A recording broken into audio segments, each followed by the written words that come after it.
Eu vou falar para vocês hoje, né? Primeiro saber, né, se todo mundo conseguiu aí resolver a questão da máquina virtual, se chegaram a fazer os modelos de simuladores das aulas anteriores aí que nós trabalhamos. O que eu tenho para falar para vocês na aula de hoje, a gente vai partir mais ou menos do ponto que a gente terminou na aula passada para frente, tá? Então, me digam aí como é que está a situação, se eu posso seguir dessa forma. Aqui deu tudo certo. Professor, aqui também deu bacana aqui a máquina virtual que o senhor passou pra gente aí.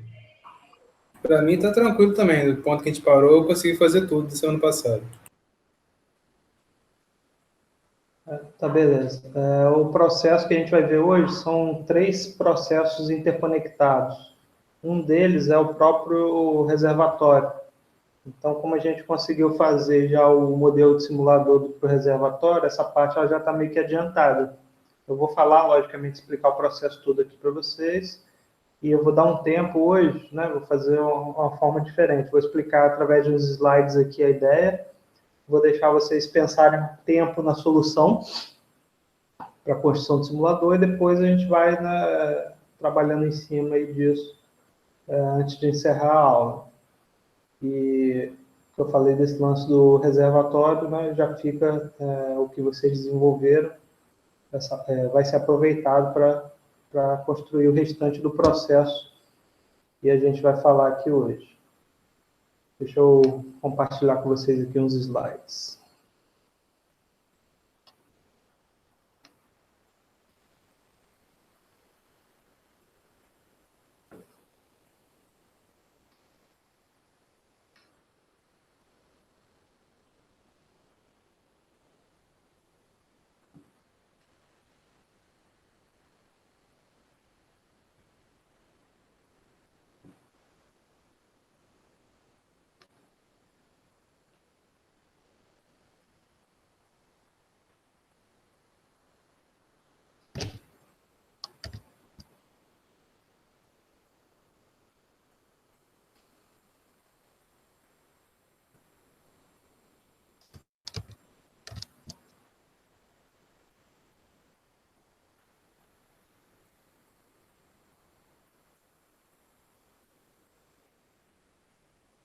Vocês devem estar vendo aí agora aí um slide escrito Laboratório de Controle de Identificação, Sistemas Interconectados.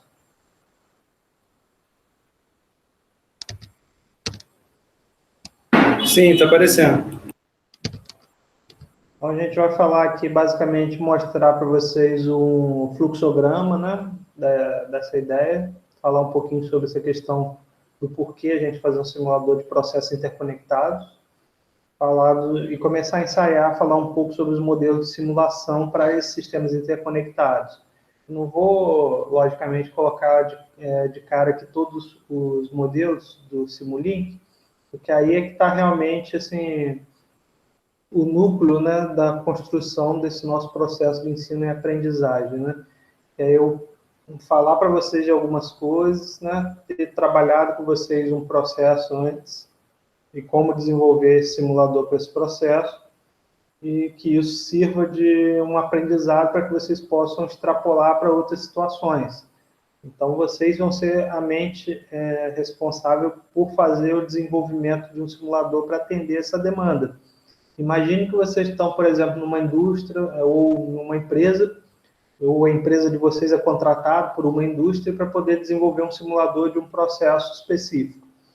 Alguém da equipe vai ter que pensar nesse modelo, ou alguém ou algumas pessoas vão ter que pensar nesse modelo.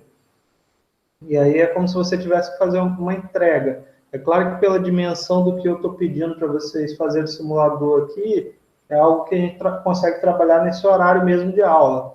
Se fosse algo maior, como por exemplo, vai ser o que eu vou pedir a vocês no trabalho da P1, aí a gente dá um prazo maior para esse tipo de coisa. Mas uma etapa importante disso, dessas entregas, quando a gente está trabalhando, é o levantamento de requisitos. Para um simulador, essa etapa de levantamento de requisitos, do que tem que ter nele, ela é muito inspirada na cara do processo. Então, tipo assim, o processo ele é o processo e faz alguma coisa a partir da associação de 6, 5 equipamentos interligados. Então, o que faz cada equipamento desse? Como eu poderia representar bem o modelo computacional para esse processo? E principalmente, qual é a IHM que esse processo tem que ter quando o operador for interagir com esse simulador? Então, é nessa etapa que você vai levantando esses pontos. E aí você tem que fazer uma análise, uma apreciação crítica disso, pensar numa forma otimizada de propor essa solução. Olha, vou ter uma tela, vou ter 10 telas, as telas vão abrir quando eu clicar em cima, não vão abrir. Isso tudo é definido pelo projetista do simulador. E a implementação da dinâmica dele, que no nosso caso aqui está sendo feita através do Simulink. Simulink/MATLAB, né? Então, uma etapa importante é a gente falar um pouco sobre esse processo e apresentar a representação sinótica dele, o desenho, o esquema dele, semelhante àquelas telas de supervisório que vocês já viram em outras disciplinas, semelhante àqueles fluxogramas de processo de instrumentação que vocês também viram em outras disciplinas. Os modelos de simulação para esses sistemas interconectados, depois, lógico, nós vamos trabalhar em alguns detalhes da implementação, para testar, ver se ficou coerente. Chega num certo ponto onde não existe mais assim, um modelo de simulador correto que a Delso fornece a resposta para vocês. Não se trata mais disso. Se trata da capacidade de cada um de vocês, ou de vocês em grupo, construírem algo que se assemelha à realidade, que atende a determinados requisitos. E eu fico como uma espécie de crítico desse processo. Eu vou dizer, olha, o seu simulador pode melhorar nesse ponto. Não, ele está bom, chegou no ponto onde ele atende todos os requisitos que foram levantados e tal. E a gente também não precisa fazer isso de maneira tão formal, né? Com eu colocando lá uma sequência de itens que eu quero que tenha que ter e tal. Tem algumas coisas que a gente já pode aproveitar a experiência anterior e dar um passo adiante. E vocês naturalmente vão saber fazer isso a partir dessas construções, né? Incluindo a aula passada, a aula de hoje e a aula de semana que vem. Então, na indústria é comum a operação conjunta de diversos sistemas ou subsistemas objetivando realizar alguma etapa do processo de transformação. Então, você imagina ter uma indústria, essa indústria ela tem uma planta de processamento, nessa planta de processo são diversos equipamentos interligados, cada um deles fazendo algum tipo de operação, e através do sequenciamento dessas operações, você transforma a matéria-prima que entra nessa unidade em um produto acabado, produto especificado na saída dessa unidade.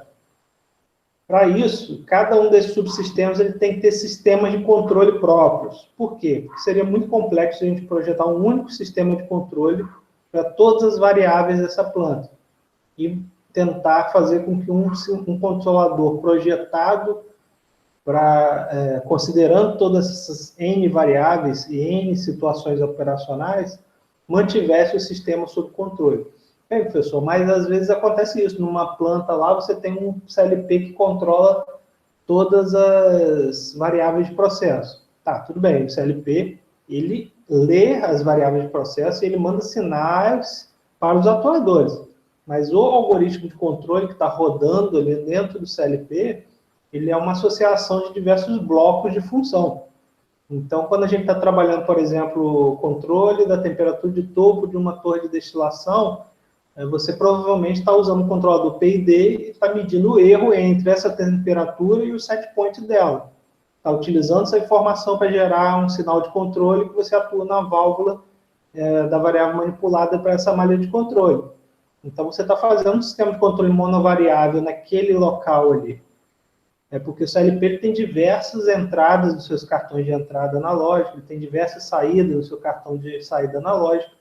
Você tem a ideia que você está controlando tudo como uma coisa só. Mas, na verdade, você está trabalhando com um monte de pequenas malhas de controle monovariáveis e a interação entre esses processos perturba essas malhas de controle.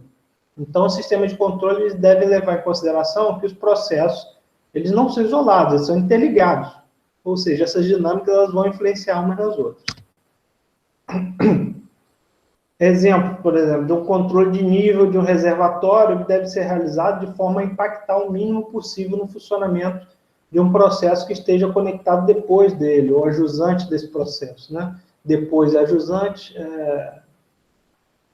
e antes é a montante. Então, quando eu tenho um outro processo que ele está funcionando, ele tem seu próprio sistema de controle, e antes dele eu tenho um controle de nível do reservatório, por exemplo, onde eu manipulo a vazão de saída para manter esse nível dentro do set point, ou em torno do set point, que foi mais ou menos o simulador que a gente fez na semana passada, o que eu faço com a minha VM, que é a variável manipulada, que é a vazão de saída, impacta muito no que acontece e no sistema de controle do processo que está adiante.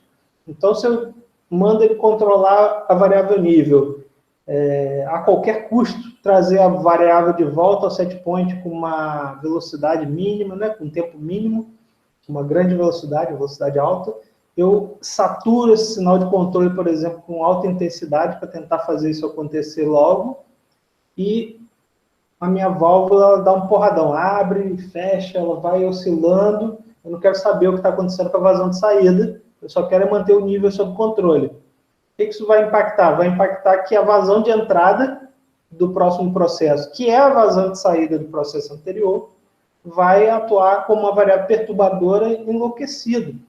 E ela vai atrapalhar demais lá o sistema de controle desse processo ajusante, podendo, inclusive, tirar essa planta de operação por causa de algum tipo de proteção. Por que isso? Tirar uma planta de operação por causa de algum sistema de proteção. Na indústria, a gente tem dois níveis de controle. Um controle que é um controle mais dentro de uma determinada faixa, que é o controle regulatório, que é implementado pelos algoritmos PID. Você quer manter as variáveis de processo próximo do set point e você projeta um sistema de controle PID que consegue rejeitar, digamos assim, desvios da variável em torno do set point até valores de 10%, 5%, até no máximo 20% do valor. Se essa variável se afasta muito do processo, esse processo ele tem um comportamento não linear, ele tem um comportamento ali que não consegue garantir a continuidade operacional da finalidade dele e não consegue garantir que o produto na saída está saindo dentro da especificação. Então, para eu não chegar nesse tipo de situação, o que eu faço? Uso um CLP automatizando com lógica de intertravamento, do tipo, olha, o valor da variável nível chegou em tantos por cento do valor dela ideal. Então, eu preciso tripar aqui agora. Eu vou bloquear a entrada, vou alinhar a saída. Ele age dessa forma, independente do sinal de controle que está sendo enviado para o controlador. É como se ele bypassasse nesse momento o PID e quem assumisse fosse essa lógica de intertravamento lá, naqueles diagramas ladder que você deve ter visto CLP, para intertravar o sistema e bloquear lá, evitar de possíveis transtornos operacionais. Então, quando a gente está controlando uma variável de processo, a gente sabe que a gente tem que fazer isso, mas tem que imaginar que, como ela está conectada num processo que vem depois, a gente tem que tentar fazer isso minimizando os impactos na variável de processo do processo que vem depois. Aí vocês podem estar se perguntando, bem, então por que eu não sintonizo esse sistema de controle juntos, para que a gente consiga, então, encontrar um ajuste de sintonia que ele seja equilibrado, que ele não atrapalhe, né, que ele funcione bem para um processo, não atrapalhe tanto o outro, mas é justamente essa arte, né, do engenheiro e dos operadores, conseguir manter o sistema de controle equilibrado, a planta na reta, como o pessoal diz, que é o quê? Produzindo produto dentro da especificação. E isso é difícil, porque quando você sintoniza uma malha de controle, eventualmente você tem que lidar ali com oscilações em torno do ponto operacional. Para uma planta com pequenos valores de constante de tempo, atraso de transporte, o processo de sintonia pode ser um processo que leva aí minutos.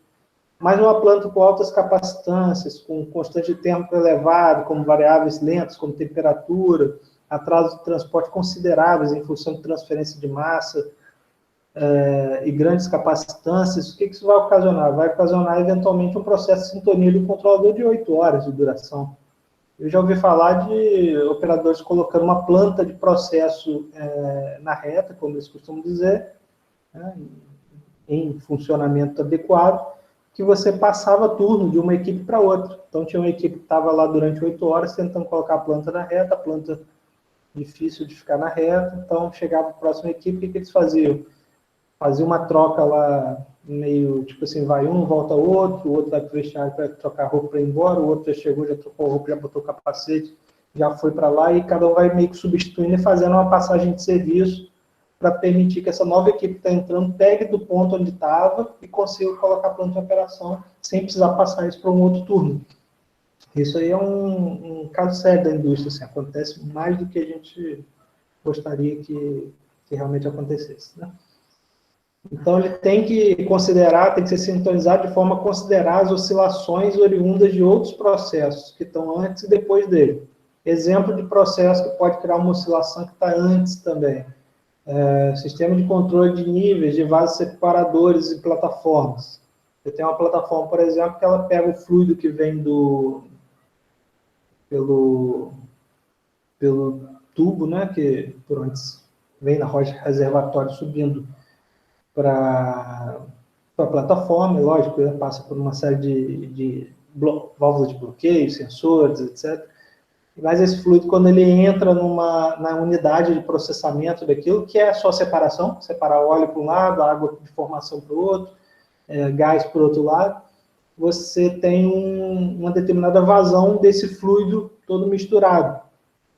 E essa vazão, ela é determinada influenciada pelas oscilações de pressão no interior da rocha, porque a rocha ela não é um reservatório criado pelo homem, ela está sendo manipulada pelo homem, ela tem sua própria característica. O escoamento, as vazões, as tensões que o fluido está vazando lá da rocha e entrando pelo duto e subindo, impactam na pressão e na vazão na entrada da unidade.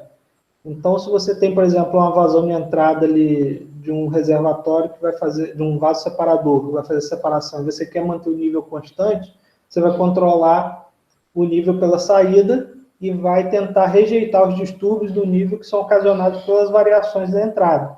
São chamadas golfadas. O poço está golfando. Está com um regime de escoamento, né, intermitente. Hora turbulento, hora permanente, mas as vazões e pressões elas ficam lá desequilibradas. Depois que, de um certo tempo, você consegue equilibrar isso e manter o sistema de controle mais ou menos em regime permanente. Então, isso é um exemplo também de processo que gera oscilação, que você tem que pensar no sistema de controle desse vaso separador, mas você tem que... não tem liberdade para você simplesmente bloquear a entrada do jeito que você quiser. Então, tem a ver com isso também. O que você consegue fazer em termos de sistema de controle? Imaginando aí um vaso separador, né, variáveis importantes como nível e pressão. Né? E as oscilações funcionam na prática como variáveis perturbadoras de normalidade de controle. O objetivo do simulador desenvolvido hoje ele é mostrar que é possível simular esse comportamento de processos interligados e perceber como a operação conjunta desses processos impacta no controle das variáveis de processo. Então, você tem, por exemplo, um processo que interliga dois outros processos. Você pode pegar, por exemplo, um permutador de calor, que vai funcionar aí como um equipamento, ou subsistema, ou processo central, e um reservatório de fluido a ser aquecido nesse permutador. Então, antes do permutador, você tem um reservatório. E a vazão de saída desse reservatório é a vazão de entrada do produto principal desse permutador. O que tem que acontecer nele? Ele tem que trocar calor, esse produto ele tem que trocar calor com o fluido quente, que vem de uma outra fonte térmica, e tem que sair dali aquecido, tem que passar pelo permutador e tem que sair dali aquecido para poder entrar em algum outro processo. E o que fornece calor para esse fluido quente, que troca calor com o fluido principal no permutador, é um forno. Então, você tem um forno que tem uma determinada capacidade de aquecer o produto que passa na serpentina dele, através de aquecimento, de chama, promovido pelo combustível, que é enviado para esses queimadores. Então, o forno ele fornece calor para o fluido quente que entra no trocador de calor, que troca calor com o fluido frio que vem do reservatório. Aí uma imagem que eu já usei lá nas primeiras aulas, que reflete um pouco isso. Você vê aí que tem um reservatório, que é o tanque 101. Nesse caso aqui, eu estava simulando a situação de fazer controle de nível pela entrada, né, e não pela saída. No fluxograma que eu vou mostrar para vocês aqui é um pouquinho diferente. Mas essa representação sinótica aí dá para a gente ter uma ideia. Nós temos aí fluxograma de processo e de instrumentação. Então, você vê que o tanque 101 tem uma malha de controle. O forno, ele tem também uma malha, o permutador tem também uma malha de controle de temperatura. E o forno aquece o óleo, por exemplo, que é um fluido quente que vai trocar calor com o fluido que está vindo do tanque que passa pelo permutador. Aí dando um zoom nos equipamentos, né, no reservatório, e nesse conjugado aí de permutador e forno. Não se baseie muito nisso aí, não. Se baseie mais nesse fluxograma que eu coloquei na tela aí agora. O fluxograma de um processo interconectado, onde eu tenho reservatório, e ao invés de fazer controle de nível pela entrada, eu estou fazendo controle de nível pela saída. Então, nós chegamos naquela situação de dinâmicas interconectadas que eu mencionei agora há pouco. Se essa variável, abertura de válvula, ela muda de maneira enlouquecida, essas perturbações vão ser inseridas no permutador. E isso vai ter um impacto direto na variável de processo do permutador. Um permutador de calor, é lógico que a gente tem que ter várias variáveis ali sob controle, né? Por exemplo, nível de fluido dentro do permutador é uma coisa importante, principalmente que na indústria é muito utilizado, né, para trocas térmicas de grande porte, um trocador de calor do tipo casco-tubos, onde normalmente você tem ali os tubos, que são a serpentina, com um determinado fluido mais agressivo, digamos assim, sendo banhado por toda uma bacia de fluido frio, que é o fluido a ser aquecido pelo fluido quente mais agressivo que está passando dentro da serpentina. Então, normalmente você faz isso, você preenche todo aquele reservatório, o permutador funciona como uma espécie de reservatório, então você preenche todo aquele fluido ali, e esse fluido ele tem uma grande superfície de contato com as serpentinas, e o fluido quente que está passando pelas serpentinas eleva então a temperatura desse fluido que está banhando a serpentina. E na saída desse permutador, porque o que você quer é medir a temperatura desse fluido frio que estava banhando ali a serpentina, essa temperatura tem que ser medida. E aí a carga térmica de fluido quente, entrando mais fluido quente, ou diminuindo a vazão de fluido quente, para controlar a temperatura na saída do permutador, ela é regulada por um controlador de temperatura que vai mexer em quem? Nessa vazão de saída do forno. Vazão de saída do fluido que passou no forno e que foi aquecido por um queimador. Vejam ali na malha de controle do forno 01, que nós temos um pequeno sistema de controle de pressão, porque você está trabalhando com gás, né? E queimadores, o que importa é nem tanto a vazão, né? Lógico que a vazão vai influenciar também na pressão, mas normalmente o que você faz, devido à natureza do regime de escoamento desse fluido, é medir a pressão no queimador e saber se a pressão está alta o suficiente ou baixa o suficiente para manter o queimador com certo desempenho e, consequentemente, conseguir fornecer uma carga térmica nesse fluido que está passando dentro da serpentina do forno. E esse fluido vai passar na serpentina do permutador e vai trocar calor com o fluido que vem do tanque. Então é isso, a vazão de saída do tanque é a vazão de entrada do permutador. Temperatura na saída do permutador é a variável controlada de uma malha de controle que regula a vazão de fluido quente que vem do forno. E o sistema de controle de pressão do queimador é o sistema de controle do forno, ou seja, ele tem que ficar dentro de um set point estabelecido para garantir essa carga térmica. Então, se eu aumento a vazão do fluido que passa pelo forno, o que eu tenho que fazer? Eu tenho que fornecer mais gás para o queimador. Porque o queimador agora ele precisa aquecer uma quantidade maior de fluido quente que passa na serpentina do forno por unidade de tempo. Da mesma forma também, a vazão de saída do tanque influencia no tempo com que o fluido passa no permutador para ser aquecido. Então, se essa vazão estiver mais alta, o fluido ele vai passar mais rápido. Se ela estiver mais baixa, o fluido vai passar mais devagar. Passando mais rápido, passando mais devagar, isso vai ter impacto na temperatura de saída do permutador, o que vai fazer com que meu sistema de controle aumente ou diminua a vazão de fluido quente na saída do forno. Estão entendendo como os sistemas estão interligados? Como o sistema de controle tem que operar dessa forma? Como é que nós podemos simular essas dinâmicas? E, principalmente, como é que a gente pode simular essa dinâmica tanto em malha aberta quanto em malha fechada? Porque um processo na indústria, nem sempre ele é controlado via controladores automáticos o tempo todo. Às vezes, os sistemas têm que ser tirados de operação e depois, na hora de colocar eles de volta em operação, para você fazer com que as variáveis cheguem nos seus set points, os operadores humanos passam o controle para manual, assumem esse controle, e aí você tem, por exemplo, 3 sistemas como esse. Vai ficar um operador em cada malha de controle, e eles vão se comunicando via rádio, mexendo nas vazões, e vendo se as variáveis tipo nível, pressão e temperatura se equilibram nos patamares adequados. Quando eles alcançarem essa situação de equilíbrio, de regime permanente, aí eles passam os controladores para automático e eles podem, em teoria, descansar. Eu digo em teoria porque, na verdade, o operador que fica no console ele nunca descansa, fica olhando o processo o tempo todo. Alguma coisa das dinâmicas, né? Modelo do reservatório, nós já vimos na semana passada, né? Subtrai ali a diferença entre vazão de entrada e vazão de saída, passando por um integrador que tem um determinado valor de saída limitado, né? 0 ou 100, que seria ali a variável nível. O modelo do forno pode ser um modelo em malha direto, do tipo, eu aumentei a pressão de gás, consequentemente, eu aumentei a pressão no queimador. Então, eu faço um controle ali, com a abertura de válvulas, da pressão de gás que vai para o queimador. Uma relação direta aí, representada por um bloco de função de transferência simples como esse. Na parte de baixo aí, vocês veem um modelo, né, que pode ser uma ideia inicial do modelo do permutador.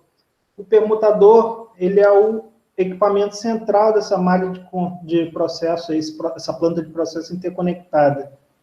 É ele que é, digamos assim, o equipamento mais importante da malha, porque tanto o forno, que fornece fluido quente para ele, quanto o reservatório, que fornece fluido frio para ele, estão mandando algum tipo de produto ali, de corrente, né, de processo, em que ele combina essas influências para poder manter a sua variável principal, que é a variável controlada, sob controle. Eu coloquei a variável de saída desse permutador. Quem é? É TSP, temperatura de saída do permutador. E a temperatura de saída do permutador é influenciada pelo que, naquele modelo que nós vimos agora há pouco no fluxograma? Vazão de fluido quente e vazão de fluido frio. Fluido quente vindo do forno e fluido frio vindo do reservatório. E cada um dessas variáveis influencia na temperatura de saída do forno de uma maneira diferente. Porque se eu aumentar a vazão de fluido quente, eu estou aumentando a temperatura de saída do forno, considerando ali as temperaturas equilibradas, né? E se eu aumento a vazão de fluido frio, eu já ajo no outro sentido, eu diminuo a temperatura de saída do permutador. E aí cada um deles com um determinado ganho do processo, constante tempo, atraso de transporte. E eu representei por 2 bloquinhos aí de função de transferência simples, só para mostrar que cada um deles tem a sua própria dinâmica, antes de passar por esse bloco somador, que vai gerar a temperatura de saída do permutador. Beleza, pessoal? Deixa eu... Beleza. Aqui interromper a apresentação rapidamente, depois eu volto. Só para a gente poder... Vocês estão me vendo aí? Sim, senhor. Tá, então, com base nessas informações que eu passei para vocês, da natureza do processo, dos requisitos de implementação desse simulador, com base naquilo que vocês viram na aula passada, de algumas dessas dinâmicas aí de modelos de Simulink que eu mostrei agora no último slide, eu queria que vocês agora dedicassem algum tempo a construir esse processo. Como eu falei antes, o do reservatório já está meio que pronto. Você pode criar um subsistema dentro de um arquivo MDL e criar em outros 2 arquivos MDL lá, separados, os modelos dos outros processos. Assim como você vai ter que ir lá também no InTouch e criar as telas dos 2 outros processos, permutador e forno. Nesse momento, assim, é interessante você abrir telas ali para editar, tudo bem, mas depois, de um certo momento, a representação sinótica desse sistema, eu quero que ela fique numa mesma tela. Tá? Como eu fiz aqui no simulado, no fluxograma, eu gostaria que ela ficasse numa tela principal. Apesar de saber que numa situação real você teria ali diferentes telas, cada uma delas para trabalhar num subsistema, para você operar esse processo e perceber essas diferentes interações na dinâmica do processo, para um único operador fazendo isso, é bom você estar na mesma tela. Não sei se vocês entenderam. Então, vocês tentem criar aí os objetos aí, gráficos de forma a você conseguir encaixar numa mesma tela esses 3 processos, tanque, permutador e forno. Se ficar difícil, ficar muito poluído, vocês podem simplificar aí, tirando a parte de instrumentação, a parte do fluxograma de instrumentação, deixando só alguns indicadores ali das variáveis para poder vocês acessarem eles. Vocês sabem que, por exemplo, estão fazendo um sistema de controle de nível do reservatório, então vai ter que ter parâmetro de sintonia, mudança de manual automático, mudança de set point para esse reservatório, para a malha de controle de nível desse reservatório. O nível do reservatório é influenciado não só pela vazão de saída, mas também pela vazão de entrada. Então, tem que ter uma variável ali que você modifique o valor.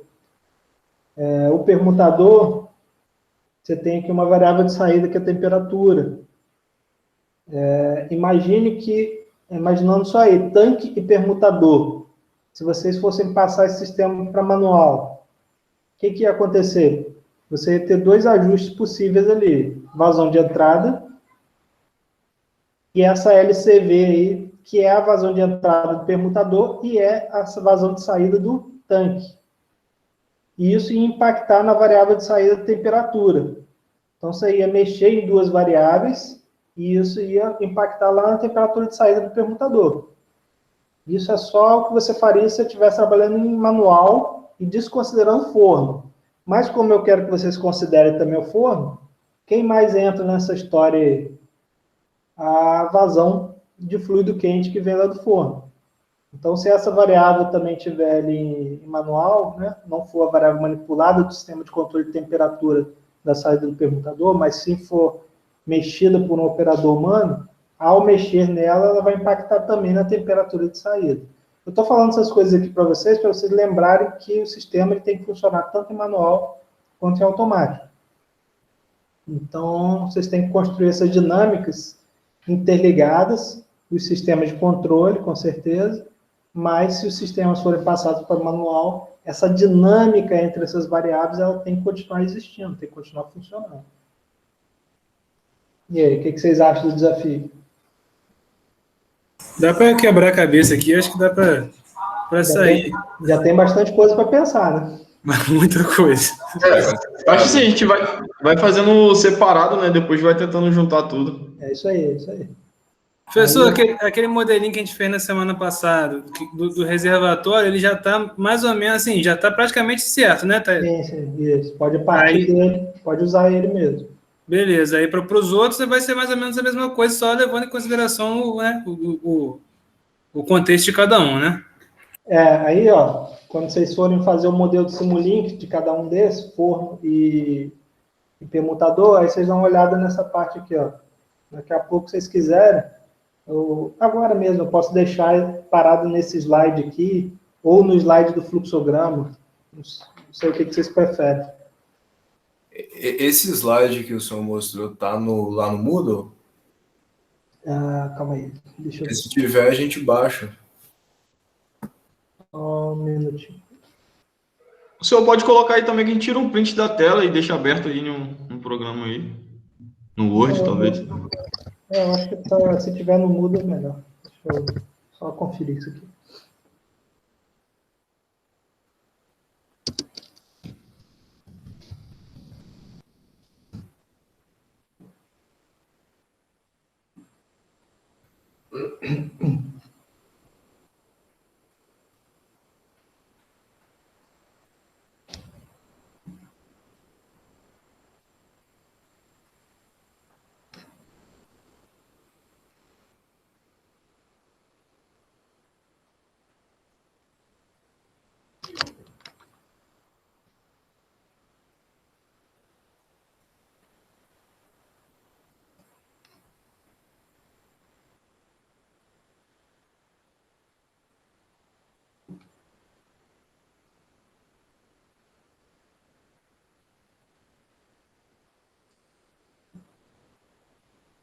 Aí eu dei visibilidade lá para esse arquivo.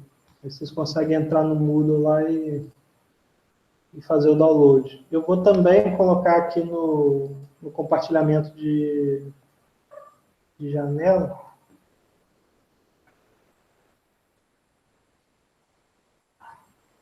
Vou deixar parado aqui no slide do processo primeiro. Vocês estão vendo aí? Sim, tá aparecendo. Vou até aumentar um pouquinho o zoom aqui. Tá bacana.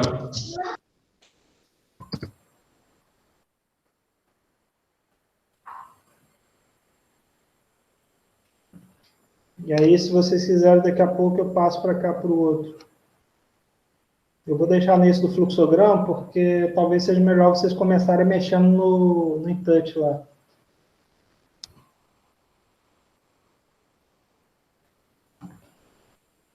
E aí, qualquer coisa, vocês me chamam aqui. Eu vou ficar aqui de stand-by, mas de vez em quando eu venho aqui para vocês falarem, tá? Vocês disserem se quiserem alguma ajuda, me mostrar alguma coisa.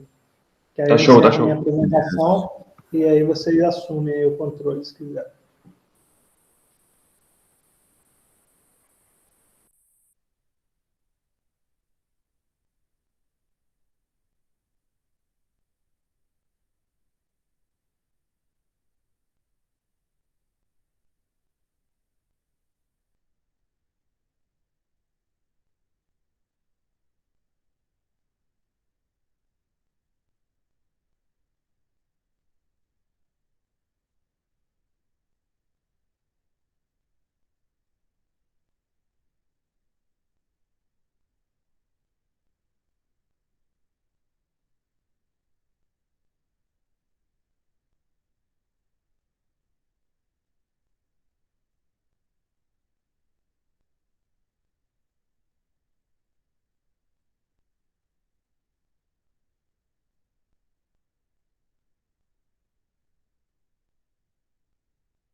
Professor,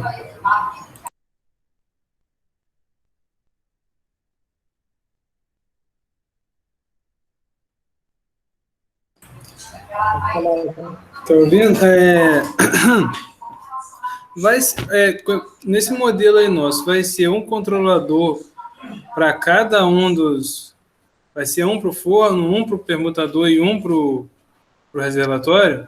Sim, sim. Aí, por exemplo, quando eu for fazer a tela do permutador, no que eu vou poder mexer, né? Só no set point? Né? Deve ser P&D também, né? Mas assim, Vai ser P&D, mudança de manual para automático, set point. Se ele passa para manual, você no permutador, na verdade, assim, você vai fazer os 3 processos numa tela, como eu sugeri? ainda não. Por enquanto estou fazendo separado, mas vou passar para uma tela depois. É porque o permutador, ele é, digamos assim, o equipamento fim desse processo. Então, você vai ver as alterações, as perturbações, né, que as malhas de controle do tanque, do forno, vão ocasionar nele. Se você passar ele para manual, o que você poderia fazer, se você tivesse uma tela só para ele, é trazer essa TCV na saída do forno para a tela dele, que aí ali você alteraria a abertura de válvula e veria isso influenciar na temperatura de saída do permutador. E aí você ia ver um trecho também de tubulação vindo do tanque. Entendi. Aí todos os três vão ter manual e automático, então. Sim, sim, porque você tem aqui 3 válvulas de controle, né? A PCV, Sim. a TCV e a LCV. Uhum. Então, cada uma dessas 3 válvulas, ela é a variável que o operador manipula quando está em manual. Quando está em automático, é a variável que o controlador automático manipula. E cada um desses tem uma variável de processo. No forno aqui, a gente está colocando só a pressão do queimador, né? No reservatório é nível, e no permutador é a temperatura de saída do permutador. Entendi. Essas variáveis do forno são quais? Que eu estava em dúvida até para te perguntar. Pressão do queimador. Pressão do gás e pressão do queimador, né? Beleza. Isso, é. Digamos assim, eu estou chamando aqui de pressão do gás, mas é essa PCV aqui, entendeu? Você vai abrir ou fechar ela. E isso vai influenciar na pressão do gás do queimador, fazendo ele aumentar a chama, diminuir a chama, consequentemente a temperatura do fluido quente que vai para o permutador. Entendi. Aí, quando a gente for fazer lá no Simulink, vai ser aquele mesmo modelo que a gente tinha que fazer ponto .m, né, para todas as coisas, beleza. A parte do controlador, eles vão ser iguais também ao do reservatório, o modelo que a gente fez no Simulink? Você pode usar praticamente o mesmo modelo, né? Só na hora que você for fazer chamar os parâmetros, né? Por exemplo, você tem na proporcional integral do tanque, né? Do controlador do tanque. Você pode chamar, por exemplo, PL e IL, que seria, né, proporcional de nível, né? E integral referente a nível. Sim. E quando você for criar as tag names, escrever as variáveis lá nas functions, você tem que estar atento a isso, de você não estar fazendo alusão a um parâmetro, que é o parâmetro de outro controlador. Então você tem que Entendi. realmente replicar esses parâmetros. Mas a estrutura do Simulink é tranquila, só Ctrl+C e Ctrl+V mesmo. Beleza, o que vai mudar mesmo é só essa dinâmica aí que você já exemplificou, né? Isso. Beleza, vou até começar de novo aqui então, vou fazer tudo numa tela só, que vai ficar mais fácil para entender mesmo. Que fica mais fácil para você perceber os impactos de uma malha na outra, que eu quero no final que vocês vejam isso. Beleza.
Pessoal, como é que tá a coisa aí, o andamento?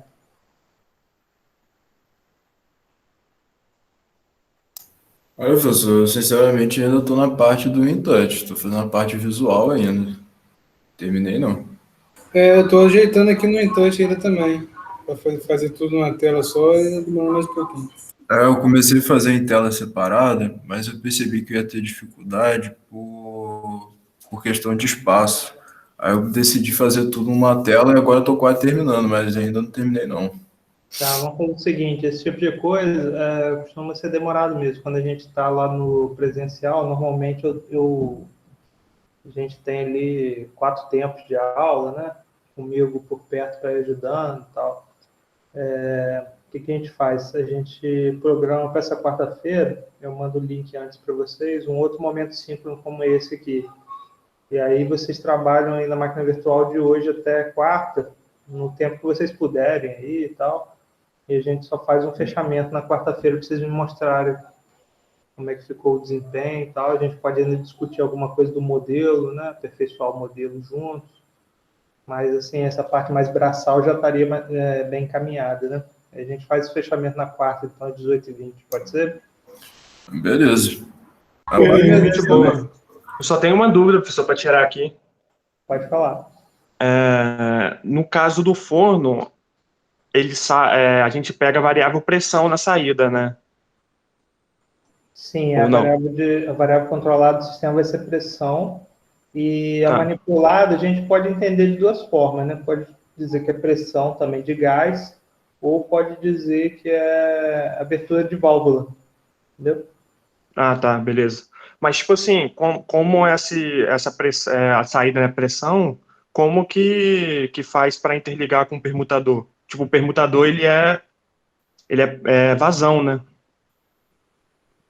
Para ligar nele tem que ser vazão. Vazão, tá, mas aí é o seguinte, a gente vai ter vai ter pressão do queimador, bem observado. Foi boa sua observação. Sabe o que a gente tem que fazer? Tem que transformar isso em vazão, né? Para interligar, né? A gente tem que colocar uma função de transferência que fizesse essa conversão. No entanto,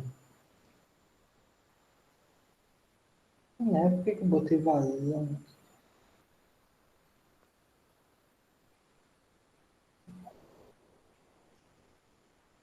Então, fluido quente aqui, aí não vai sofrer, né, de acordo com o modelo que eu estou propondo, ela não vai sofrer muita influência não vai sofrer influência da pressão de gás. Mas a gente tinha que dar um jeito de relacionar isso, porque só que é difícil, porque não é essa relação, né? Sabe o que a gente Uhum. podia mudar no modelo permutador? Ao invés da a gente, na verdade, um forno desse, ele tem uma finalidade que é aquecer o fluido. Então, esse fluido quente, antes de ir para o permutador, ele teria que ter um transmissor de temperatura. E esse transmissor de temperatura funcionaria como uma malha cascata, uma malha mestre de um controle cascata para essa malha de controle de pressão do queimador. Então, no final das contas, a pressão no queimador alteraria a temperatura do fluido quente na saída do forno. E temperatura da saída do permutador controlaria essa vazão de fluido quente. Mas não que ela tivesse uma relação direta com pressão do queimador. E aí a temperatura na saída do forno se modificando, ela também modifica seria mais uma variável a entrar no modelo do permutador. Não tem esse modelo do permutador aqui que está com vazão de fluido quente e vazão de fluido frio, esse último. Teria uma outra variável aqui que seria a temperatura, que ia entrar somando, temperatura de saída do forno. Entendeu? A gente ia aumentar a complexidade do modelo. É porque eu não queria entrar com esse negócio de cascata agora. Eu queria falar de cascata semana que vem. Mas a gente pode tentar adaptar esse modelo aqui para ficar mais realista, ficar mais certo.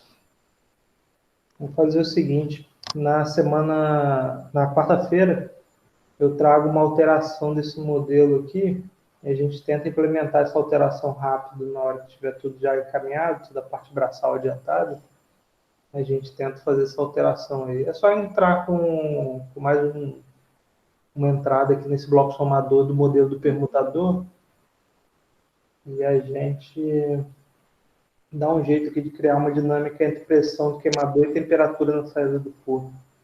Acho que isso já seria suficiente. Já.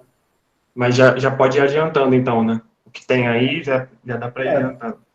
Pode adiantar o que tem aqui. Aí a gente faz esse acerto só na quarta-feira lá e testa. Tá, beleza, então. Mais alguém tem alguma dúvida, galera?